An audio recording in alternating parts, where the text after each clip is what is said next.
candidato Fábio Ferreira, do PDT. Fábio. Pois não, Caíto. O Fábio, desculpa interromper aqui, Jodorso. O Fábio, de todos os candidatos, você foi o primeiro a receber o fundo partidário. Graças a Deus. O PDT mandou para você R$150 mil, o partido. Sim. Você tem um planejamento de como vai ser gasto esse dinheiro na sua campanha? Já foi praticamente todo gasto. É pouco, né? É muito pouco, Agora já foi praticamente todo gasto. Tem uma questão nessa história do fundo partidário. Você sabe que o partido ele faz uma aferição. Sim. Quando você fala em pesquisa, a gente precisa ter um certo cuidado, porque o partido não investe Exatamente. onde ele perceba a possibilidade de não dar certo. Uhum. Então, O valor foi muito pouco, mas excelente pela questão. Os inclusive. recursos são destinados na proporção da possibilidade de o candidato virar efetivamente alguma coisa. Exatamente. Esse é o seu sentimento em relação a esse Sim. recurso que você recebeu? Eu acredito. Tô muito feliz, inclusive.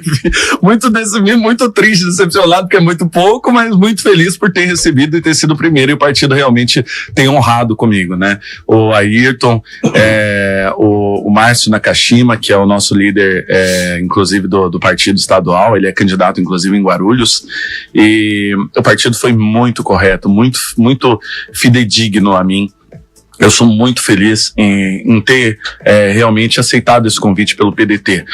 Até aqui o PDT honrou tudo que tem feito comigo. R$150 mil, como você disse, 55 mil foi destinado para pagar o advogado e a contabilidade, porque eu praticamente quase que chorei lá para eles. Falei, se vocês não mandarem isso, eu não tenho condição nenhuma de fazer a minha campanha. Aliás, hoje termina o prazo na primeira fase. Do dia 13, a primeira fase da prestação de contas. Eu falei, então, é impossível. 40 e poucos mil foi na questão do marketing, né? Que a gente também teve que fazer esse pagamento de marketing para poder dar toda a estrutura, todo atendimento, enfim, é uma série de questões que o marketing traz pra gente, né? De amparo, de preparo de agenda, enfim, uma série de questões. E os outros recursos são pra gente colocar algumas pessoas para trabalhar pra gente, para levar o nosso material e sair nas caminhadas, a gente comprar bandeira, comprar um santinho ou outro e pagar um combustível. Então, é o recurso mínimo e o básico, que eu acredito que se todos trabalhassem com 150 mil seria realmente justo e suficiente. Acho que dá pra gente poder fazer a campanha, colocar a campanha na rua. Não precisa colocar um monte de gente com um monte de bandeira fazendo isso, aquilo. É o suficiente, dá pra levar o nome, dá pra gente trabalhar de norte a sul. Caraguatatuba é uma cidade que a geografia é bastante propícia pra gente poder fazer esse trabalho, então a gente faz uma dinâmica na região norte, depois faz uma dinâmica na região sul, e eu preciso estar nas ruas com as pessoas, e eu faço isso, né, constantemente. Inclusive estou ficando bem mais moreno, não de praia, mas de caminhada, de ir pra rua, de andar com as pessoas e conversar nos comércios e nas ruas e na casa das pessoas. A gente vai lá, deixa o material, conversa com as pessoas, e eu faço questão das agendas quando por exemplo, agora tem gente nossa no Travessão Perequimirim, é pequeno o nosso time. Se eu não estivesse aqui na rádio, eu estaria lá com eles caminhando. Então, Fábio, eu sou o único candidato que vai nas caminhadas. Vamos aproveitar que aqui é uma caminhada que você está falando com uma multidão importante, uma audiência. Posso só colocar aqui uma questão? Nós não vamos ter comício e não vamos ter carreata, tá? Nós não teremos comício e não teremos carreata. Nós não temos... Você não tem dinheiro para pagar caminhão de som, hein? Não, nós não temos condição de pagar caminhão de som. Nós não temos condição de pagar militância para ficar lá com bandeira, chacoalhando e falando só com militância dentro de um comício. O mais importante é fazer reuniões e fazer visitas, conversar com as pessoas. Acho que isso realmente resulta em ouvir as propostas e ouvir o que as pessoas anseiam também.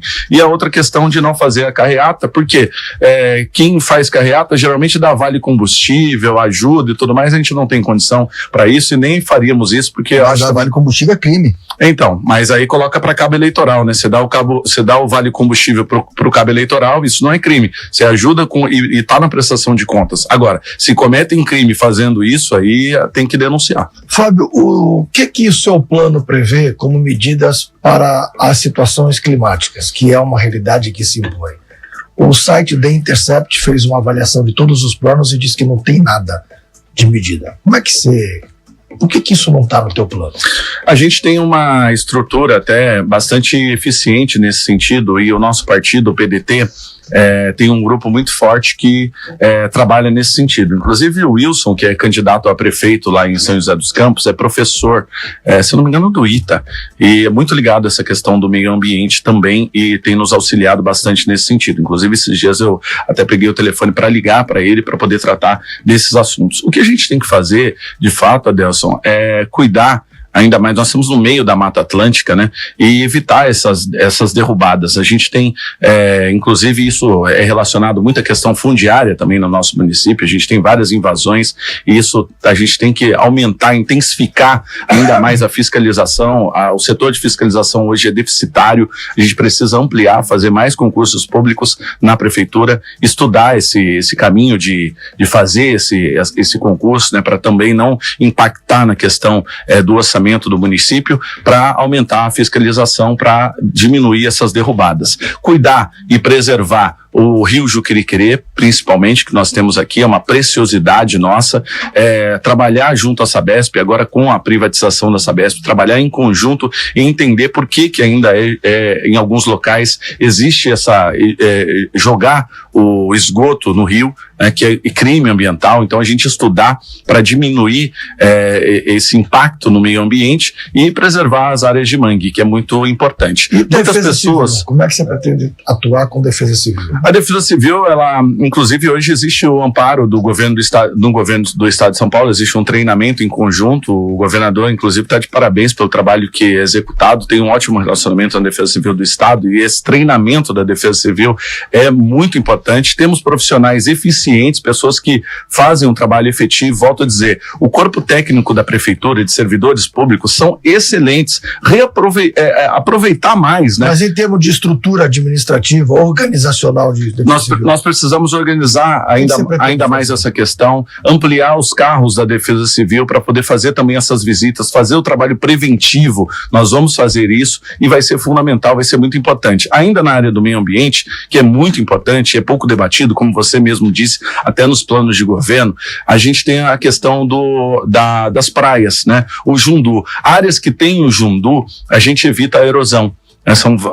Isso já está comprovado, mas há uma divergência aí, onde até comerciantes, alguns comerciantes, né, que não entendem dessa questão ambiental do meio ambiente, são contra o jundu, porque a praia vai ficando jundu, fala assim, vai invadindo o jundu na praia, as pessoas acabam não tendo mais esse acesso, mas daqui a pouco vai acabar a praia. Se não tiver o jundu comprovadamente mostra aí que é o que evita realmente a erosão, e a gente tem que trabalhar nesse sentido para evitar. Fábio, você falou do crescimento desordenado, você pretende congelar áreas, porque o atual prefeito, ele descongelou áreas e fez a regularização fundiária dando certidão do imóvel para algumas pessoas. Algumas pessoas. Sim. Foi citado isso, é importante. Você pretende congelar áreas ou você pretende dar continuidade no trabalho de regularização fundiária? Caíto, é necessário, alguns pontos, a gente congelar algumas áreas. Áreas de barranco, áreas principalmente próximo ao rio. A gente precisa congelar, entender quais são as dinâmicas do setor, inclusive dessa regularização, da área de habitação, e essas situações, elas precisam acontecer sim. Você poderia nomear alguns bairros que você pretende congelar dessas áreas? Sim, a gente tem que entender a questão, por exemplo, o Morro do Chocolate, tem que entender como é que tá ali essas moradias. Muitas pessoas que estão ali, ainda não fiz caminhada ali no Morro do Chocolate, pretendo fazer e conversar com as pessoas naqueles locais.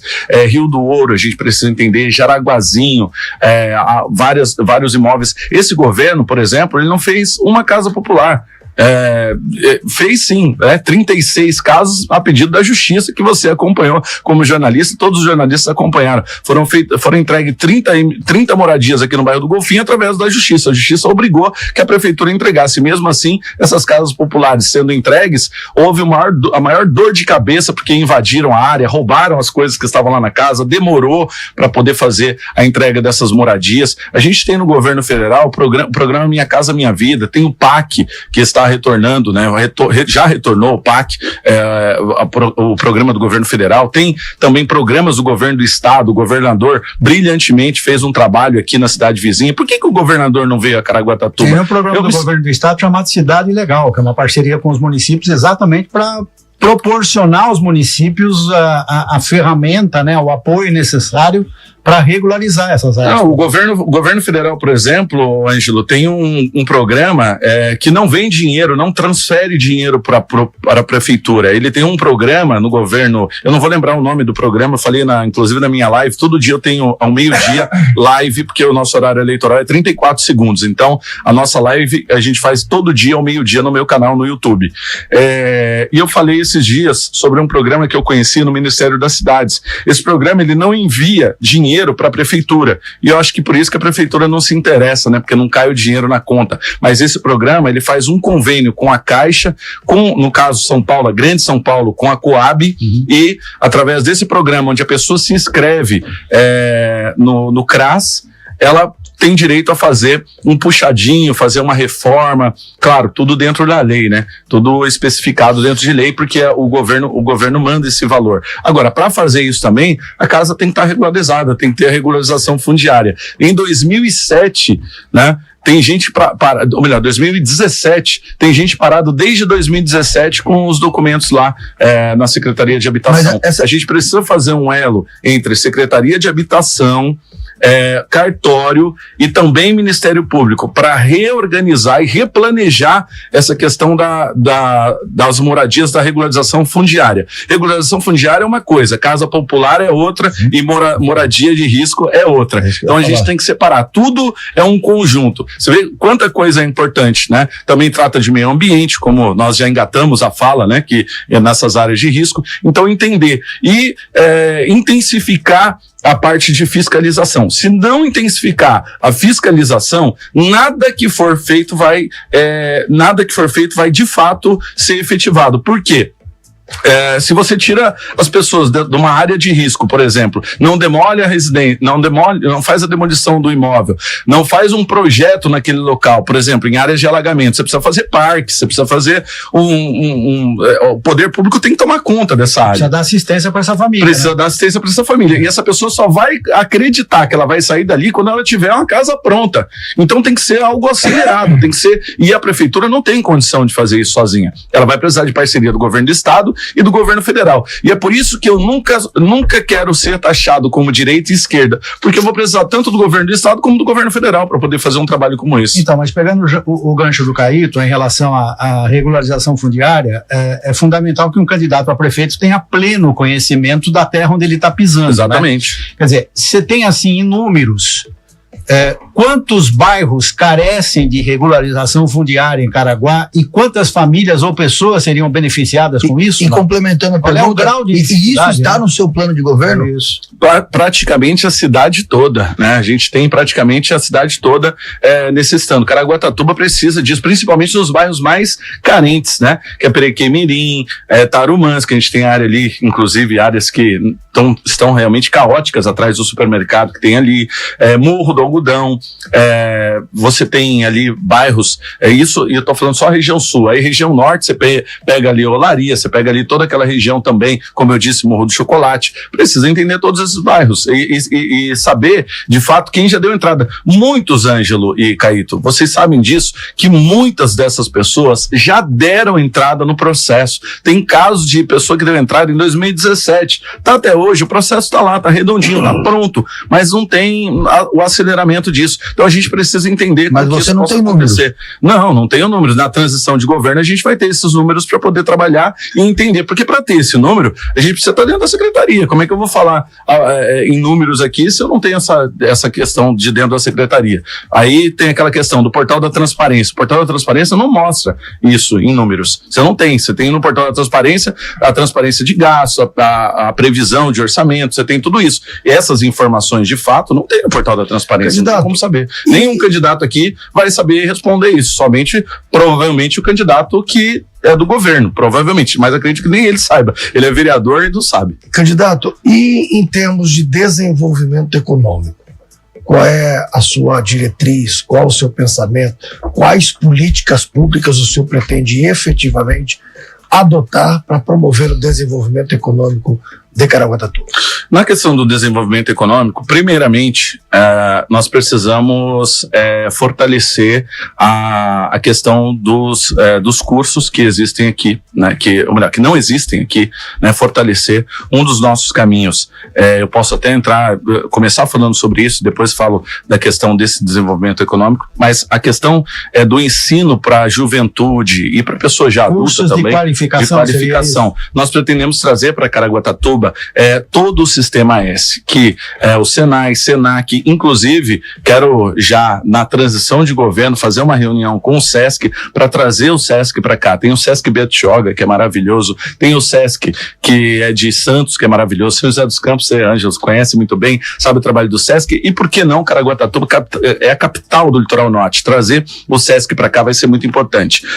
SESI, SEST, Senar, enfim, o Sistema S é muito importante a gente poder trabalhar. Eu digo isso também pela capacitação. Muitas das vezes as pessoas que moram aqui na cidade não têm a capacitação para poder até atender como garçom, garçonete, camareira. Nós temos as colônias aqui, né? Você sabe o giro que tem dentro dessa colônia, quantas pessoas vêm para cá nesse período? Então a gente precisa fortalecer isso, fortalecer essa questão de ensino. Não adianta trazer grandes empresas, grandes comércios aqui, trazer o hotel, por exemplo, aqui no shopping, né? Aqui ao lado vai ser um hotel, e trazer e não ter pessoas para poder trabalhar. E aí essas empresas vêm para a cidade e trazer pessoas de fora para poder trabalhar, porque aqui não teremos pessoas capacitadas para isso. Eu, por exemplo, sou filho do Senac. Eu tive que sair daqui, pegar minha moto e ir todos os dias. Eu saía da rádio, que eu ia fazer a rádio na época lá na Ilhabela, saía de casa, ia trabalhar, deixava a minha bicicleta na balsa, antes da balsa, atravessava a pé, ia até a Praia do Perequê. Só por economia de tempo,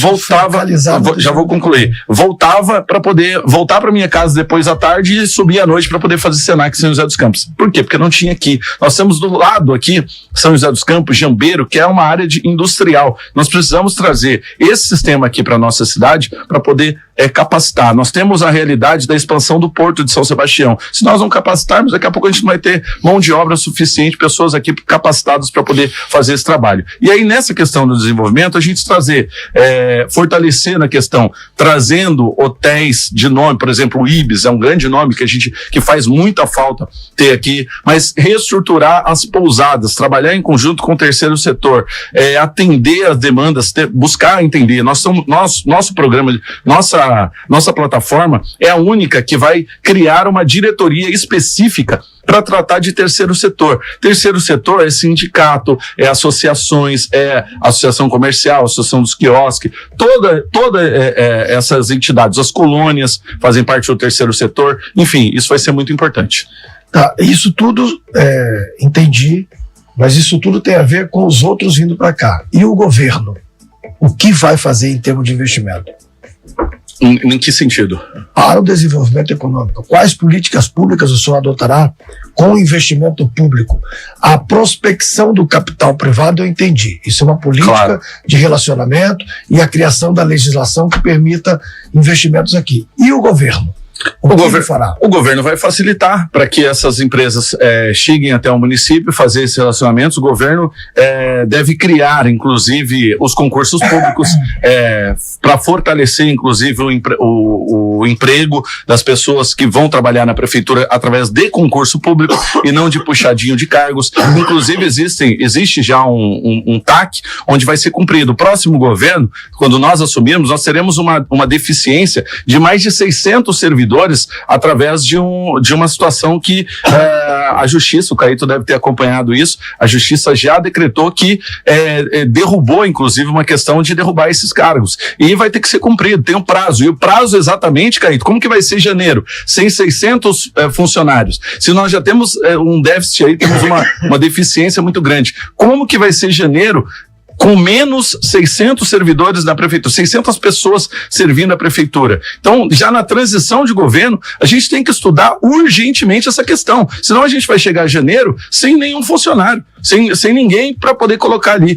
Somente os funcionários que são efetivados. Volto a dizer, que são sempre muito competentes e são técnicos, mas não são valorizados de fato. Você pretende então, compensar esses cargos que vão ser extintos Com concurso Com público. concurso público, exatamente. É o correto. E fazer o plano de carreira para o servidor público, porque é só assim a gente vai poder dar o valor para eles. Na área da saúde, por exemplo, nós temos excelentes profissionais aqui na nossa cidade que se sacrificam e ganham o menor salário do litoral norte, entre os menores salários. Acredito que a gente compete só com Ubatuba, que é a cidade mais pobre que nós temos aqui, com deficiências gigantes. Mas Caraguatatuba precisa, de fato, nós precisamos valorizar o servidor público. Se não houvesse essa valorização, muitos médicos, muitos enfermeiros, a gente não paga nem o piso da enfermagem. É um absurdo isso. Como São Sebastião e Ilhabela, por exemplo, paga mais que o piso. Eu queria tocar no assunto, acho que dá tempo ainda, que eu acho de extrema relevância, simples, mas relevante na minha opinião. Às vezes, na proporção do tamanho de uma cidade, como é o caso de Caraguá, você não enxerga a necessidade tão acentuada de se fazer uma obra como, por exemplo, um serviço. Claro. Uma manutenção da cidade. E a gente percebe que há, assim, uma discrepância entre a orla e os bairros. E é evidente que não é uma coisa específica de Caraguá, a gente percebe isso em outras cidades, mas eu enxergo isso aqui em Caraguá. Qual é a atenção que, se eleito prefeito você pretende dar para a questão da manutenção da cidade, candidato? Ângelo, foi muito importante essa sua pergunta, porque até a orla está abandonada hoje. Você sabe disso. Todos nós sabemos, a orla está abandonada. Tem aquela vala central que quantos carros caíram? Você já noticiou que caíram e pessoas caíram, animais caíram, né? Porque não tem uma tampa adequada. É uma coisa simples, colocar uma tampa adequada, removível, porque tem que fazer a limpeza dali, fazer um paisagismo na orla da praia. A própria orla está destruída. Com essas obras aqui da SP55, você pode ter certeza, você vai andar aí no período da manhã e da tarde que você percorre aqui, você mora na Martim de Sá, você sabe disso, você vai aqui na orla, você vai ver as avenidas, elas estão todas cheias de carro e toda esburacada, não tá? Sim. Toda esburacada. Sentido do Porto Novo, aquela mureta, por exemplo, com cobertura de mármore, ela foi tá tudo destruída ao longo do tempo e não tem recuperação, não tem manutenção. Então tá tudo destruído, não há manutenção. Então, assim, fazer um país... A própria orla está destruída. Quem dirá os bairros? Nos bairros, para o fortalecimento, por isso que eu disse, a importância da criação de uma diretoria para tratar de terceiro setor. Caíto, quantas associações de bairro existem hoje? Quantas existiam antigamente, que você conhece muito bem, nós conhecemos, sabemos? Essas associações estão desativadas. Não há um estímulo de governo para reativar essas associações. E qual a importância dessas associações dentro dos bairros para poder pontuar, não ser um governo ditador que vai entrar e sair pela porta de trás da prefeitura. Eu pretendo ser o prefeito que vai entrar e sair pela prefeitura, da prefeitura pela porta da frente e olhar para os servidores, olhar para as pessoas que estão no balcão e cumprimentá-las e entender também quais são os desafios enfrentados por elas. E quando nós criarmos essa diretoria dentro dos bairros, ou melhor, dentro da prefeitura para tratar com os bairros e recriar as associações de bairro, nós vamos entender a demanda, fazer aniversário de bairro, ser um prefeito presente, isso é muito importante. Só uma observação, Caíto, só para concluir. A prefeitura está estimulando, por exemplo, a ocupação imobiliária na região do Porto Novo, mas está esquecendo da praia. Como é que você estimula a construção de tantos prédios na região do Porto Novo com uma praia naquelas condições? E o sistema de esgoto vai aguentar tudo isso? O relógio é implacável. Antes de você responder, Fábio, você tem 1 minuto e meio para suas considerações finais. Você pode usar para responder ou você pode usar para conversar de outra forma, de forma mais direta. Alguém quer que eu responda alguma outra pergunta? Se quiser, eu respondo em um minuto. Fica à vontade. Fica à vontade. Eu não falei aqui dos moradores em situação de rua, né? Eu gostaria de falar que nós pretendemos fazer um trabalho bem amplo. Nós vamos fortalecer o terceiro setor, inclusive com as instituições, com as ONGs que existem, que fazem um trabalho referente a isso. O terceiro setor é muito importante, Ângelo, você sabe disso. Sim. Pessoas que, inclusive, precisam de amparo até mesmo da religiosidade e vai precisar dessa aproximação, né, para essa conexão, independente de igreja, de religião, para poder trabalhar nesse sentido. E também um trabalho muito especial a gente precisamos fazer com os idosos. A nossa população idosa, ela é muito grande e nós só temos um número menor do que Santos, claro, dado a proporção do tamanho de Santos. Caraguatatuba é uma cidade de pessoas idosas, pessoas que se aposentam e vêm para a nossa cidade, são muito bem-vindas porque aqui elas gastam e pagam também os seus impostos e colaboram e muito. E nós vamos absorver essas pessoas para nos ajudar, inclusive nesse projeto da criação das associações associações de bairro, que são muito experientes essas pessoas para nos ajudar. Eu quero pedir para você, vote 12, vote em Fábio Ferreira. Eu quero agradecer a você pelas nossas caminhadas, pela minha live da meio-dia, e estou sempre à sua disposição. Muito obrigado a todos vocês. Nós que agradecemos, viu, Fábio? Você ter sido Agradeço muito aqui, aceitado o nosso convite. Sucesso em sua jornada, os desafios Parabéns. enormes. Ângelo, obrigado, amigo. Obrigado a vocês, obrigado pelo convite mais uma vez e parabéns aí pela iniciativa. Foi um prazer conhecer o Ângelo, não conhecia, né? Foi um prazer estar aqui com o Caíto e contigo mais uma vez e agradecer toda a direção, toda a rádio que me recebe sempre com muito carinho. Perfeito. E a todos os ouvintes. Caíto. Foi um prazer estar nessa manhã aqui de novo, mais um exercício da democracia na Sabatina. Até amanhã, se Deus quiser, PA, Adélcio. O Ângelo não vai estar aqui amanhã com a gente, deve ser a Gabriele. Muito obrigado, Fábio. Ouvintes da Onda FM, até amanhã, se Deus quiser, assim nos permitir. É isso, nós estamos em período de sabatina, conforme a ordem de sorteio. Hoje estava aqui, participou agora o Fábio, e amanhã... Amanhã não, segunda. Desculpa, hoje é sexta, amanhã sextou hoje, você falou que é sexta-feira 13. Correção perfeita. Segunda-feira... Você sabe que quando ele falou amanhã, eu falei, pô, os caras chutaram o balde, vão trabalhar no sábado. Segunda-feira, nós vamos dar um alívio para o eleitor e deixar que o candidato faça esse contato direto, fim de semana. E na segunda-feira, a gente recebe aqui o candidato Matheus, que substituiu o pai dele, o que era o pré-candidato, depois tentou ser candidato, Antônio Carlos. Você pode continuar participando sempre pelo nosso chat da transmissão. A todos que nos acompanharam até aqui, muito obrigado pelo carinho da audiência. São 9h01. Continue conosco, porque a Onda, hoje, sexta-feira 13. Olha nós aí. Muito bom, muito obrigado a você que nos empresta o carinho da sua audiência. Cá estamos, mais uma vez, dentro do período de sabatina, das 8 às 9 da manhã, estamos entrevistando, conversando, batendo um papo com os candidatos que pretendem governar a cidade de Caraguatatuba. O que cada um pretende fazer caso seja eleito? Quais as diretrizes de suas políticas públicas para o futuro dessa cidade? É isso que nós fazemos aqui nessa bancada. E você pode participar pelo nosso chat da transmissão, pelo YouTube, o YouTube da Onda FM.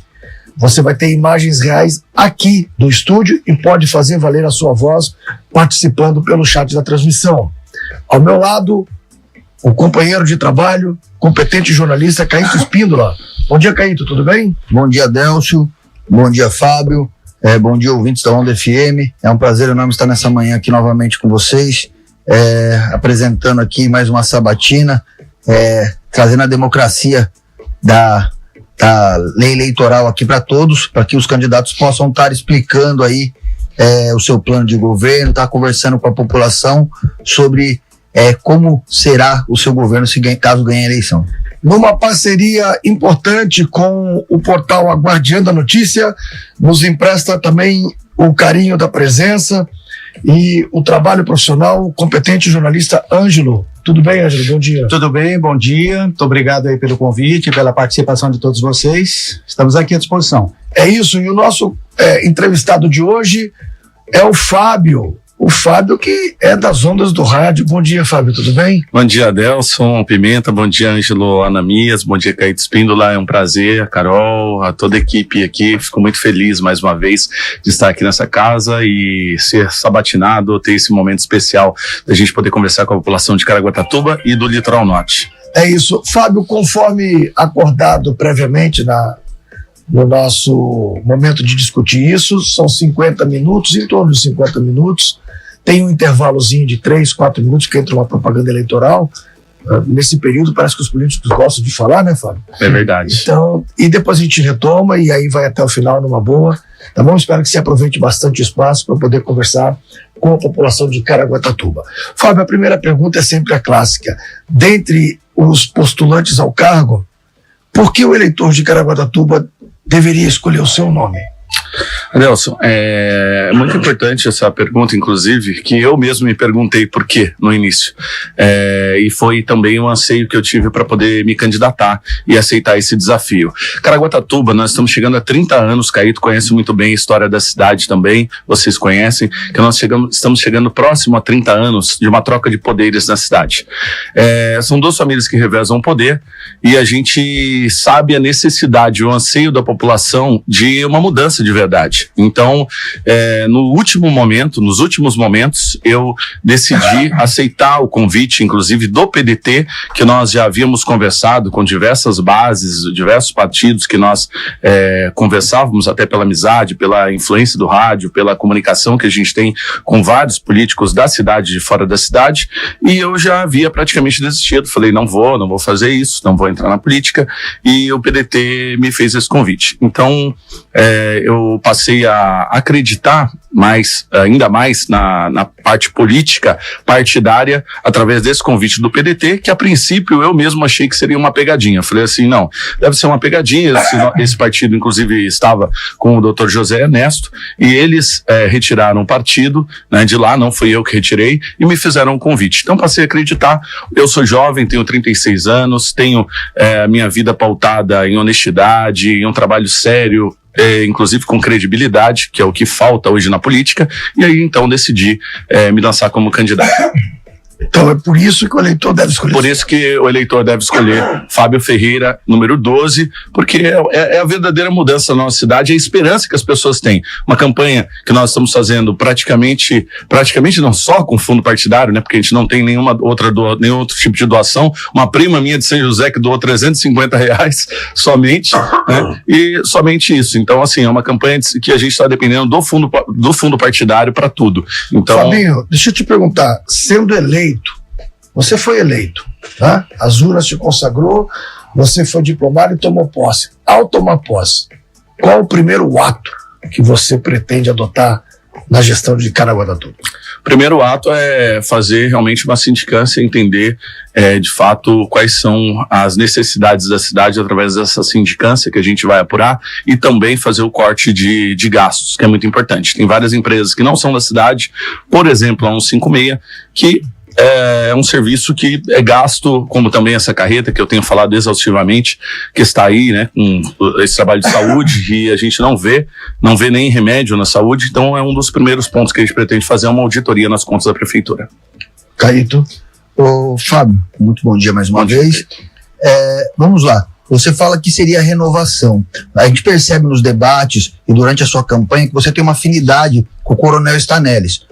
O candidato Neto Bota também não seria das duas famílias, tanto da família Silva quanto da família. O porquê não teria essa mesma afinidade com o Neto Bota hoje, numa campanha com o Neto Bota?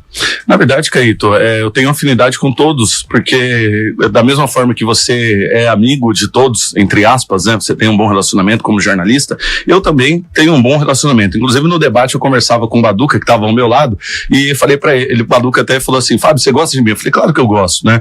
A gente tem uma amizade com todos, eu não levo nada disso pro pessoal e jamais vou levar isso pro pessoal. Inclusive nas ruas, nós estamos conversando com as pessoas, quando a pessoa fala, não vou votar em você, há uma divergência, tranquilo, não tem problema nenhum. Eu não vou levar a campanha, ela dura todo esse período. Depois disso, acaba, minha vida continua.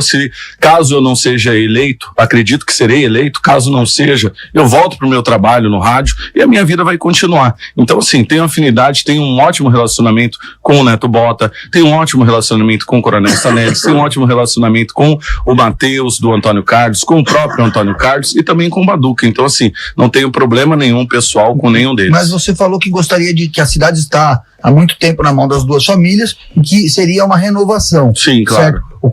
Tanto o Coronel Stanelles quanto o Neto Bota não fazem parte de nenhuma das duas famílias, correto? E hoje você aparece como o último nas pesquisas registradas. Não seria mais fácil uma composição sua com qualquer um desses candidatos para tentar fortalecer uma campanha do que você fazer uma carreira solo? Mas a pergunta que eu não devolvo para você, porque quem está para responder sou eu, mas eu pergunto para a população. Quem é que fez as pesquisas? Quem é que faz as pesquisas? há algum veículo idôneo, alguém que faz a pesquisa, as últimas pesquisas? A Rádio Morada FM. Quem fez a pesquisa? Rádio Morada FM. Depois das convenções ocorreram essas pesquisas, eu não tive conhecimento. Inclusive houve uma pesquisa que foi realizada que nem meu nome estava lá. Então, assim, eu desconheço. Acho que a pesquisa está na rua daquilo que as pessoas anseiam pela mudança. O Coronel Stanelli já foi coronel, já teve a sua oportunidade de estar aposentado, podia ficar tranquilo na dele, né? Apesar de eu ter esse apreço por ele, mas ele poderia estar aposentado, ele já contribuiu com a sociedade, podia estar aposentado. O Neto já teve a sua experiência, inclusive, como secretário, participou do governo do Antônio Carlos, participou do governo do Aguilar, que nós, como jornalistas, inclusive, acompanhamos. Então, eu sou a única novidade, de fato. Eu sou o único nome novo. Agora, acreditar em pesquisa que é furada, pesquisa falsa, a gente tem que entender que a pesquisa de verdade é o que está na rua. Essa pesquisa, sim, tem que ser pautada pelo aquilo que as pessoas anseiam. E se você se for feita realmente uma pesquisa séria, vai entender que a população de Caraguatatuba está de saco cheio. É um revezamento de poderes, é gente querendo poder por poder, não é fazer nada pelas pessoas. Mas, isso. Fábio, me permita interromper, Claro, mas assim, qual é a pesquisa séria? É a pesquisa que interessa ao candidato? É quando ele aparece Provavelmente, na frente? então, eu acredito que sim. Geralmente a pesquisa séria é quem paga a pesquisa, né? E quem paga a pesquisa para ter os números desses dados. Fábio, desculpa interromper mais uma vez, mas você disse que a população está cansada. Quando teve a pesquisa registrada, o Antônio Carlos apareceu com 40% na pesquisa. Como é que a população está cansada e tem uma aprovação de 40% na administração? Eu acredito que se ele não tivesse esse 40% da aprovação, caso realmente essa pesquisa seja real, verdadeira, é pelo trabalho que ele já deve ter realizado no passado. O nome mais em evidência deve ser o dele. Agora, o filho dele, ele não transfere esses votos para o filho, até porque ele mentiu durante todo esse tempo. Ele disse que ele era candidato, ele sustentou que ele era candidato até aqui, dizendo, não, eu vou, inclusive para os candidatos a vereadores dele. Ele falou, eu vou até o fim, eu vou conseguir.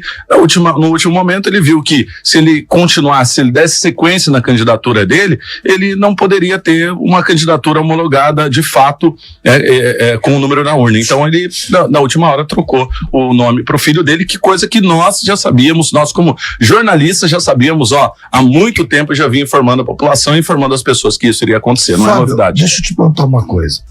Você colocou-se a si próprio como a maior novidade dessa eleição. Nesse mesmo sentido, você também disse que a população quer alguma coisa nova. Você está enfrentando, é um processo eleitoral, é sempre um processo importante, você está enfrentando grupos políticos que têm muita experiência na vida pública. Tá? Um poder aquisitivo muito grande.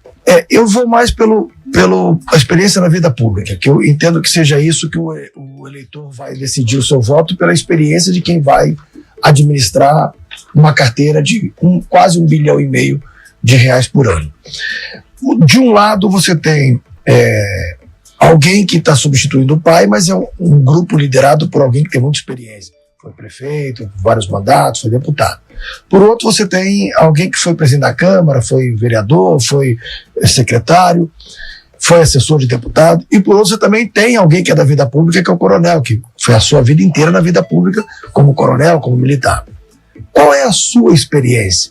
O que você oferece a esse eleitor, nesse conjunto de disputa, para que ele escolha seu nome para administrar a cidade? E eu gostaria de complementar o que o Pimenta falou, porque o raciocínio é perfeito.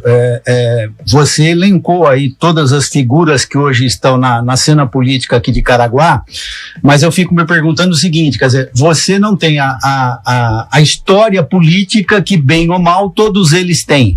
E às vezes, o radialista, eu passei por isso, e a gente está vendo um evento prático na cidade de São Paulo em relação a uma candidatura que leva só a popularidade de um apresentador de televisão que, no fundo, quando vai para o debate, não tem o que apresentar. Quer dizer, o que você leva, emendando com essa pergunta do Pimenta, qual é a tua mensagem para o eleitor objetiva, cristalina, do ponto de vista de plano de governo? Muito importante sua pergunta, inclusive, Ângelo, e o complemento, né, feito o complemento seu, né, através da pergunta do Adelson. Eu, com 21 anos, fui trabalhar na Prefeitura de São Paulo. Fiquei 1 ano e meio, né, na Prefeitura de São Paulo. Fiquei na região de Santana, Tucuruvi e Mandaki. algo que para mim foi uma experiência fantástica.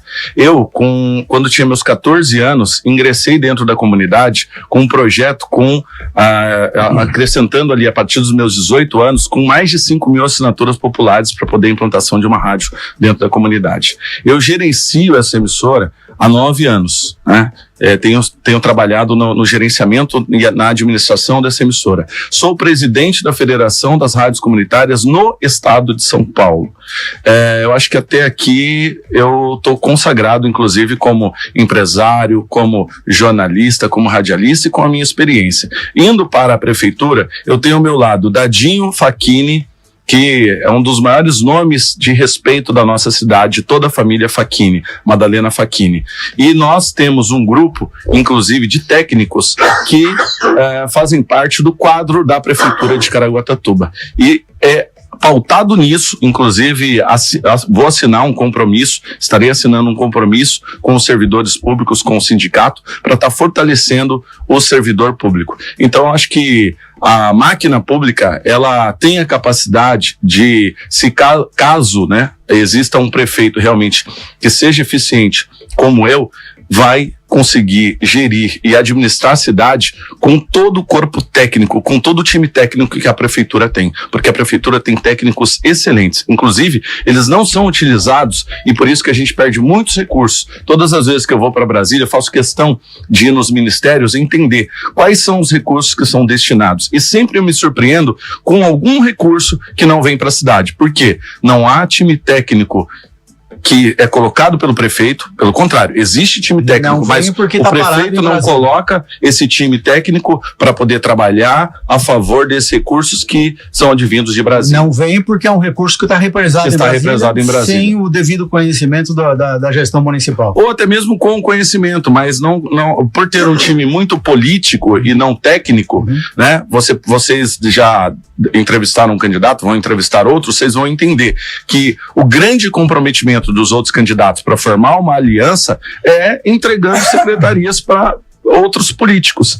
E com isso você fica engessado com a máquina pública e não consegue administrar tecnicamente, porque você tem que apadrinhar um, apadrinhar outro, e aí tem esse toma lá da cá que infelizmente acaba existindo. Perfeito. Esses recursos aos quais você se refere, de transferências institucionais ou transferências de emendas, são recursos extraordinários. Vamos falar dos recursos ordinários. O que o município já tem é 1 bilhão e 300 previsto para o ano que vem. Será? É o que está no orçamento. A gente lida com o que está no orçamento. Esse é o orçamento que foi discutido. Se a gente começar pelo será, então já vou te perguntar, você apresentou alguma proposta para esse orçamento?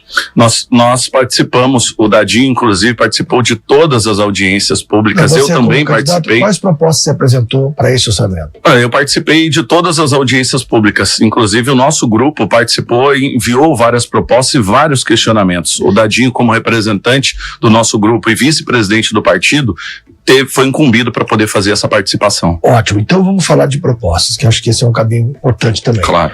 Dentro desse conjunto de propostas que vocês apresentaram, parte disso deve estar contemplado no seu plano de governo. Quais são as prioridades que você elencou, caso ganhe a eleição, para assumir para o Caraguatatuba? Prioridades. Prioridade é a saúde, né? Saúde, já tinha falado, a cidade toda, é uma área gente anda nas ruas, é fundamental. E o que você fará na saúde? Nós vamos enxugar todos esses gastos. Primeiramente, como eu disse, né, mandar embora essa carreta que está aí da saúde, de ponta a ponta, ela não serve para nada. Nós temos os prédios públicos, hoje os bens públicos, que podem atender muito bem a população. Todo bairro tem uma UBS, todo bairro tem uma escola, todo bairro tem uma estrutura onde essa população pode sim ser atendida. Então não tem a necessidade de a gente ter essa carreta, já é uma economia. Economizando com o 156, cortando gasto, e não só esse 156, e não acabar com esse serviço, né? Quando eu digo cortar um 156, é cortar o contrato com essa empresa e colocar servidores públicos para atender. A gente vai diminuir os gastos e montar um telemarketing eficiente para atender a população de Caraguatatuba, que converse com todos os setores. Digitalizar todo o serviço da prefeitura vai ser essencial. No nosso primeiro ano de governo, a gente pretende fazer todo o sistema digitalizado. Com a digitalização de todo o sistema da prefeitura, a gente vai reduzir gastos e uma secretaria vai poder conversar, dialogar com a outra, porque o sistema vai estar integrado, todo o sistema digitalizado. Para a saúde, nessa questão, é a mesma situação. Criar o aplicativo da saúde, onde as pessoas vão evitar filas. Muitas das vezes, às 7 horas da manhã, elas têm que ficar na porta. Muitas das vezes não, elas ficam na porta para poder conseguir uma vaga.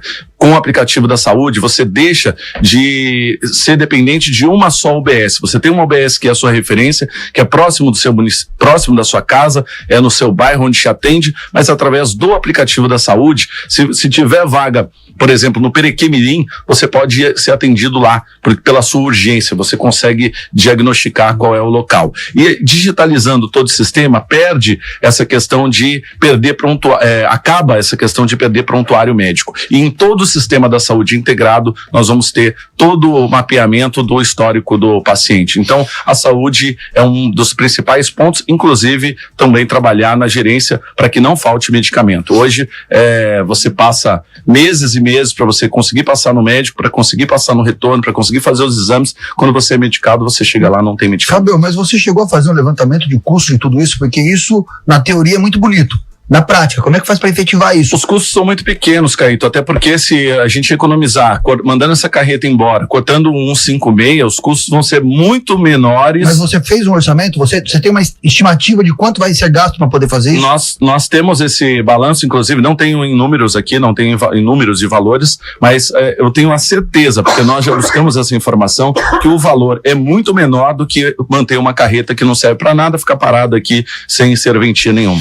Mas uma pergunta para você sobre mobilidade, né? Eu transito praticamente todos os dias, assim, nesse circuito Caraguá-São Sebastião, para vir principalmente aqui para o shopping, mas eu percebo que depois destas obras de recuperação da rodovia, há necessidade efetiva de uma participação direta da prefeitura.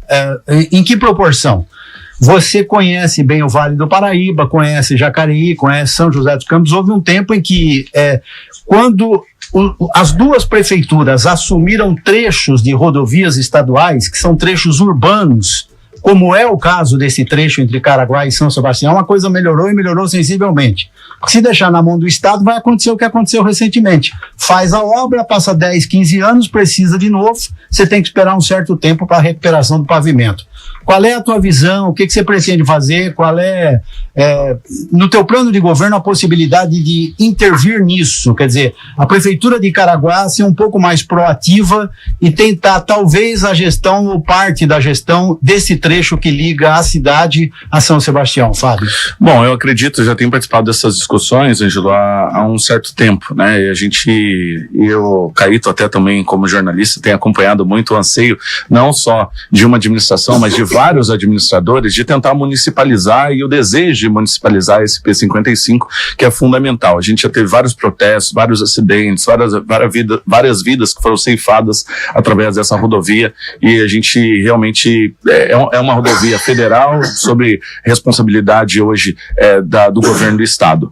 Nós acreditamos, eu acredito que isso possa acontecer com mais facilidade, porque nós temos o vice-governador da região, que é o Felício Ramute, que você conhece bem, né, da região, foi prefeito em São José dos Campos e é bastante próximo. Eu tenho uma boa amizade com ele, sempre ressalto que ele não me apoia, não é meu apoiador, mas nós temos uma boa amizade, um bom contato, um bom relacionamento. E eu acredito que essa facilidade com esse trato com ele e com a entrega dos contornos, nós vamos ter uma agilidade maior para tentar dialogar com o governo do estado para, de fato, municipalizar. Porque a gente vê agora, por exemplo, a rodovia sendo reformada, que foi um verdadeiro caos, né?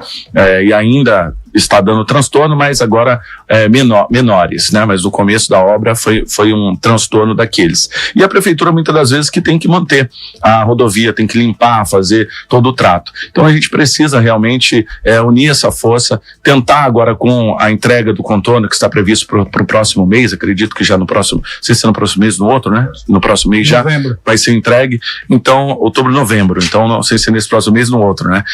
A gente vai ter a entrega dessa rodovia e aí assim, o próximo governo a gente pleitear, né? Já eu como prefeito, pleitear de fato que entregue e municipalize essa estrada, mas eu lamento até porque no governo anterior do Dória eles tinham um plano, não sei se o governador Tarcísio pretende manter, eles tinham um plano inclusive de pedagiar esse P55, né? Não sei se o Caíto acompanhou inclusive essa questão, mas a gente vai entender como que está no governo do estado para tentar municipalizar, que é um anseio não só meu, mas acredito que do prefeito atual, né, hoje também, o do prefeito anterior, já há muito tempo essa briga existe. Acredito que agora pode se tornar uma realidade, caso não siga aquele modelo que tinha do Dória de depois pedagiar e fazer essa estrada ser pedagiada. Fábio, você chegou a comentar aqui que você iria fazer uma auditoria em todos os contratos da prefeitura, caso fosse eleito, logo de início você faria uma auditoria em todos. O prefeito atual teve todas as contas até agora aprovadas pelo Tribunal de Contas, que é o órgão fiscalizador. Você tem acompanhado os relatórios do Tribunal de Contas? Você sabe aonde está sendo gasto o dinheiro, como está sendo gasto? Você tem uma noção antes de poder estar fazendo essa auditoria? Nós não... eu acredito que quando nós tivermos já na transição de governo, a gente vai poder pautar e entender muito mais, até com o time técnico, e utilizar esse time até mesmo da prefeitura, porque quem está na prefeitura, quem faz parte da administração, de fato, é o servidor público, porque ele sabe, passa governo, sai governo, e infelizmente existe também uma perseguição muito grande por parte desse atual prefeito e também do anterior, que está tentando trazer o filho, essa perseguição ela tem que acabar, né? Só com o novo que essa perseguição vai acabar de fato, porque é uma troca política. Eu acredito que na transição de governo, utilizando principalmente os servidores públicos, a gente vai poder entender um pouquinho mais sobre como que está a máquina pública. A transição, ela é obrigatória por lei, e nessa transição de governo será fundamental para a gente entender um pouco mais sobre, se aprofundar, na verdade, sobre as contas públicas. Mas então você não tem acompanhado os relatórios do Tribunal? Tenho acompanhado, sim, tenho acompanhado os relatórios do Tribunal de Contas e acredito que o prefeito atual vai ter um sério problema com